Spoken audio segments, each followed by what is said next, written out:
Hillary Clinton cautions on tech's on-demand economy. Comcast launches a new cable service Stream. Will the UK get Apple Pay tomorrow? And more. It's Monday, July 13th, and this is Crunch Report. In a speech earlier today outlining her economic policy, presidential candidate Hillary Clinton addressed the issue of the on-demand economy, which includes companies like Uber or Postmates or TaskRabbit, who rely on independent contractors to power their business. Said Clinton, quote, "This on-demand or so-called gig economy is creating exciting opportunities and unleashing innovation, but it's also raising hard questions about workplace protections and what a good job will look like in the future." Uber has argued that the majority of its drivers prefer scheduling flexibility and the freedom to do other jobs. But some contractors working for the company say they aren't getting adequate benefits like sick time or childcare or long-term career opportunities. Clinton accused some employers of wage theft and said that she'd crack down on misclassifying contractors, although she didn't mention any names in particular. On this subject, last month, grocery delivery service Instacart announced that it would make some of its contractors part-time employees. And today, the company has opened up that option to its personal shoppers to apply for employee status in Atlanta, Miami, and Washington, D.C., along with Boston and Chicago in the U.S. Now, as employees, a staffer works between 20 and 30 hours per week, making above minimum wage and qualifying for traditional employee benefits like unemployment, Social Security, workman's comp, and more. Instacart says that based on data that it's collected during its trial in Boston, it expects that over 3/4 of its 7,000 in-store contractors in 16 cities across the U.S. will choose to become employees.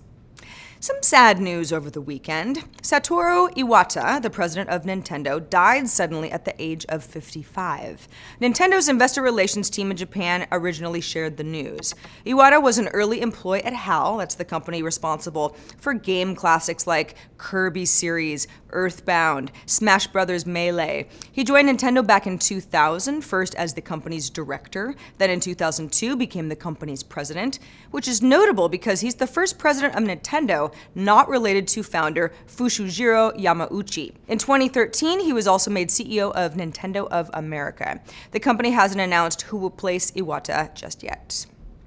A la carte cable packages are all the rage. Comcast is the latest company to offer its own unbundled sort of television option. So what's it called? Stream! Pretty good name. Stream is Comcast's new internet-based streaming cable service and will offer live TV and on-demand content and even cloud DVR access to Comcast Xfinity internet customers for $15 per month.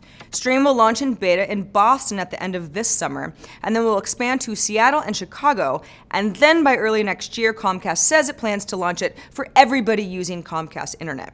Now, I am a Comcast Internet customer, and I do not pay for the TV bundle, so I thought this was very interesting. Here are some limitations, though.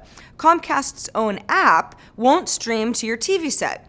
Let's say if you want to watch HBO, for example, I need to authenticate via the HBO Go app. Although subscribers can use PCs or tablets and smartphones to watch live television from what Comcast calls about a dozen networks, it doesn't include really popular networks like ESPN or AMC. And as a cord cutter, the network channels that Stream would offer me, I already get because I have an HD over-the-air antenna. The cloud DVR service is nice, though, for saving shows to watch later.